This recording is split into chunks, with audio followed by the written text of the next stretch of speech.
In today's episode, we're talking about the first steps you should take in selling digital to your clients. This is Better Radio Websites, the podcast for radio professionals who want to see their website generate more traffic and revenue. Each week, your host, Jim Sherwood, and his special guests give you time-tested tips and secret tricks to ensure your radio station dominates digital in your market. Here we go. Hi, it's Jim, and welcome to Better Radio Websites. We want to help you get more visitors and the most revenue from your radio station website. Now, you've undoubtedly noticed the dramatic increase in digital sales over the last several years. I mean, it's really undeniable. Everybody is talking about it. Large radio groups were the first to see the writing on the wall that told them that they needed to expand their sales offerings to include more digital products. And there are so many options out there to pick from that your station could do in helping your clients, like targeted banner ads, social media marketing, pay-per-click, SEO services, websites, CRM tools. Oh my gosh, the list just goes on and on and on. Gordon Borrell said in his 2022 annual benchmarking report that, quote, "Our forecast this year is that local digital advertising will grow 9% to $92.8 billion, accounting for 2/3 of all ad spending. By 2025, we expect it to account for 72% of all spending. About 14% of digital advertising remains within local markets, spent with locally based media companies offering local businesses a cornucopia of marketing products rather than just one. Even in the smallest of markets, it accounts to millions of dollars up for grabs. The most aggressive media companies will get more than half of this obtainable revenue in their markets. Top performers dominate digital sales so much that they'll leave dozens of local competitors fighting for the scraps." And I have a link to this 2022 annual benchmarking report in the show notes. If you're not on board, or at least see that as something that you're going to be doing in the future, you might be one of those local competitors fighting for the scraps. And I surely don't want you to be in that number. Now, if you're looking in the show notes on our website at skyrocketradio.com, I actually have a graphic from Borrell Associates for what local ad buyers are increasing and decreasing. Radio in this list, the people who are planning to trim or eliminate radio is 11%. Only 12% are planning to increase or start buying radio. As that compares to, like, let's say digital banner ads, only 4% are looking to eliminate or trim back. 16% are looking to add to. Social media and SEM, these are up in the upper 20% who are planning to add more, and less than like 5% on both of those who are planning to cut back. So the numbers show that radio is down and digital continues to rise, way up there. While some stations offer a large range of digital offerings, others are just now dipping their toes in the water with a product or two. Now, it can be an overwhelming endeavor to start selling and implementing services that you're not familiar with or much less proficient with. Because of this, many stations jump into these waters too early. They get frustrated not knowing what to say and what to do and not knowing what things are, and they will waste a lot of valuable time as they learn these services over time. And not only are you and your staff learning something brand new, but you also have to deal with the pushback from your sellers who know much less and therefore care much less about it. And then once you get salespeople on board, then there's educating your clients on the benefits of your new services and should they trust you since you're so new at it. Therefore, we recommend starting your digital journey with your own station website. The experience will provide you with the perfect platform to grow your digital footprint while learning what works and what doesn't. And you'll generate more revenue from the website as well. I mean, it amazes me to run across radio stations offering all of these website design services, SEO, graphic design, all this other stuff. Meanwhile, their radio station website looks like hot garbage, and it performs poorly, and it provides little reason for people to return there on a daily basis. I mean, how can I trust these people when they're not doing it right for themselves? The station or group wanting to instill client trust is out there with a rock star website to begin with. and they're active on social media. You hear them talking about the website on air, on social media. It all comes back to content and giving a reason for people to come to your website. That's really the first step in this process, is creating website content. Because if there's little reason for visitors to frequent your website, there's really no reason for advertisers to be there either. Your website has to draw back visitors daily, if not more often. I mean, we're seeing some websites where the town population is around 15,000, but on a daily basis, the website is seeing like 35,000 page views. Yeah, everybody, are you telling me everybody in the county is going to that website 2, maybe 3 times a day? That's what we're seeing anyway. What kinds of different content will do that for your audience? And there's unlimited potential when it comes to content. I mean, we've created other podcasts on this subject, and I'll leave links to those in the show notes. But don't always look for new shiny tools to sell and put on your website. Focus on the content and getting the biggest bang from that. I mean, we've seen radio groups focus on content so much, like local sports news, that the local sports news became so popular, it became a brand of itself. It required its own website to grow fully. I mean, they did the analytics, and 5 out of every 7 people coming to their website was going straight to the sports content. So rather than having them go those different routes every time, they created a brand new website. Thus, they created all new kinds of advertising opportunities that go along with this whole new website. So you see, focus on the content first and then grow and pivot as you need to. And if you don't have anybody to start creating this content for your radio station website, then it's really time to start looking for a digital content director. And we mentioned that in a podcast or 2 back. I'll leave a link to that in the show notes. And you really need somebody like this to jump in and kind of take over the online aspect of things. You're going to need this person later on as well, because yes, they're going to be there in these first steps, but they're going to be learning to become a bigger part of your digital team along the way. So kind of have that in the back of your mind so you can find the right person for this position that will grow with you and your online efforts. So once you have this content, you have to promote it properly. When content is added to your website on a consistent basis, just ensure that you are promoting it like crazy. It can't just be go check out our website. It has to be go check out this thing on our website and this event on our website and this piece of news or content on our website. It has to be specific. Your digital content director should be able to handle the online aspects of promotion, like over social media, and your program directors, they should implement the on-air promotion, telling the air personalities when and how often to promote the station website and what to promote on the website. And the effectiveness of these promotions, they need to be tracked often to ensure that the website is constantly growing visitors over time. You're getting more page views per month. You're getting more visitors checking out this because we package the promotion in this specific way. That's called A/B testing. So you promote something on the website a certain way, and then you promote it a different way later on. This is what's called A/B testing. Which one of those ways worked better?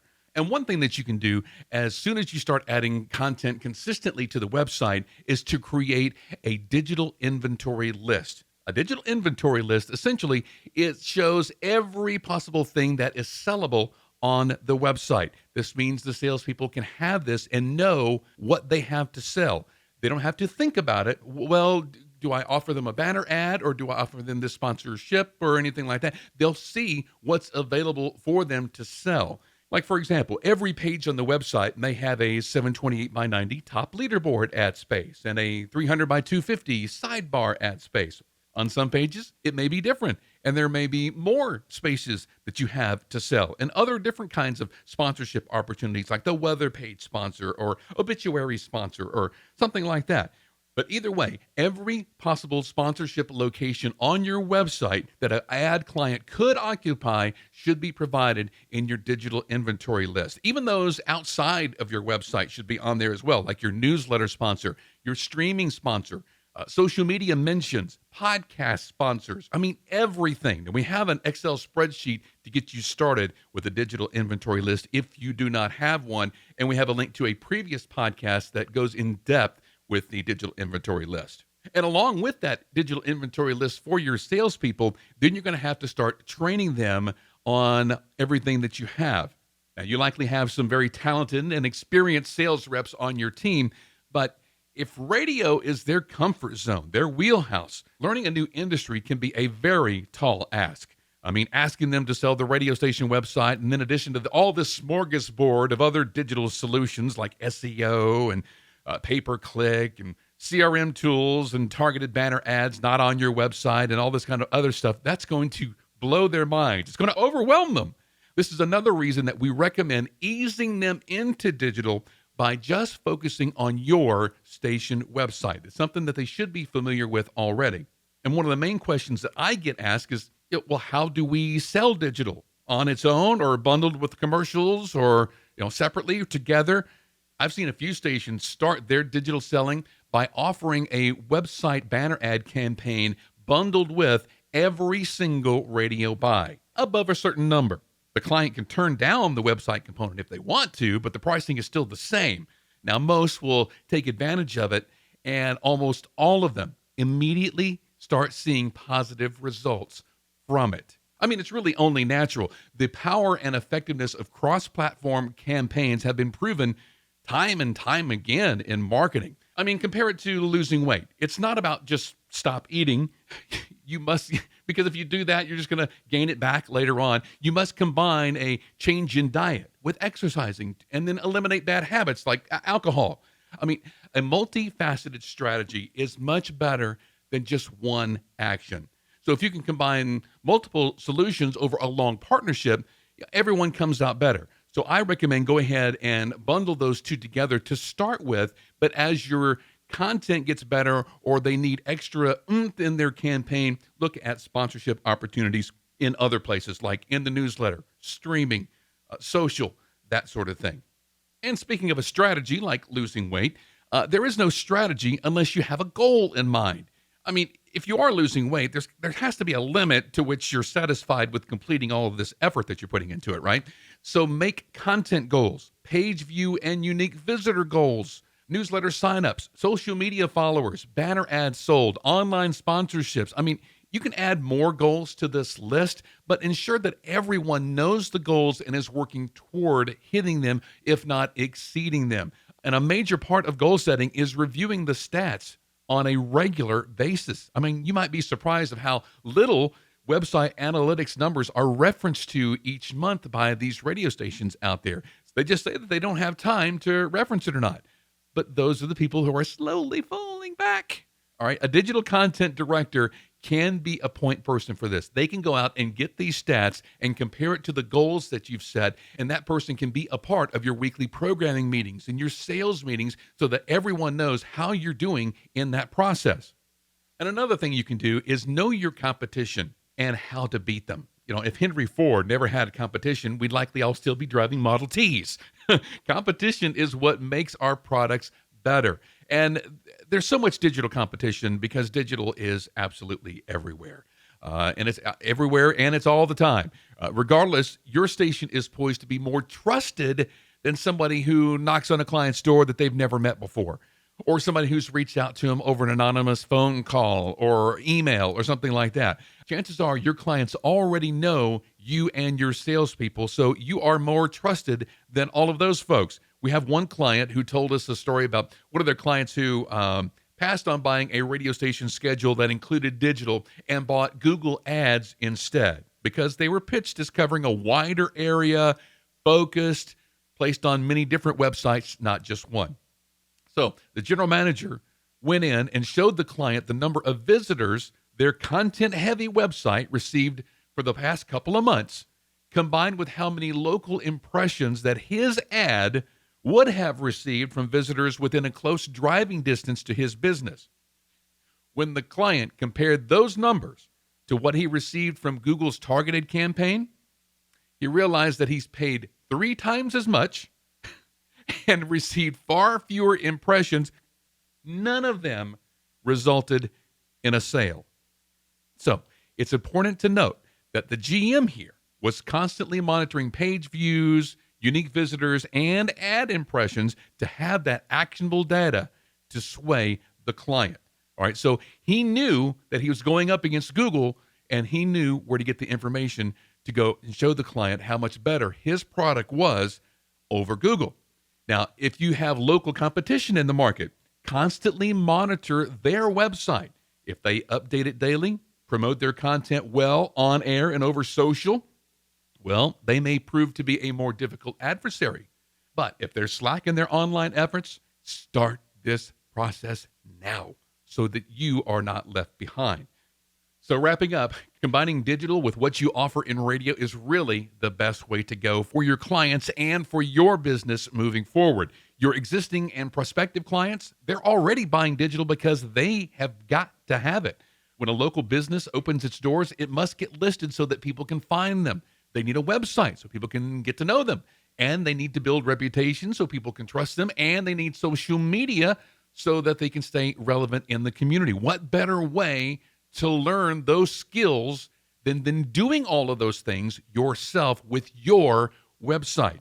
When you're eventually approached by a client wanting you to help them with their digital footprint, you'll be able to explain that they need content, that they'll need a vehicle to promote it, like your radio station and social media.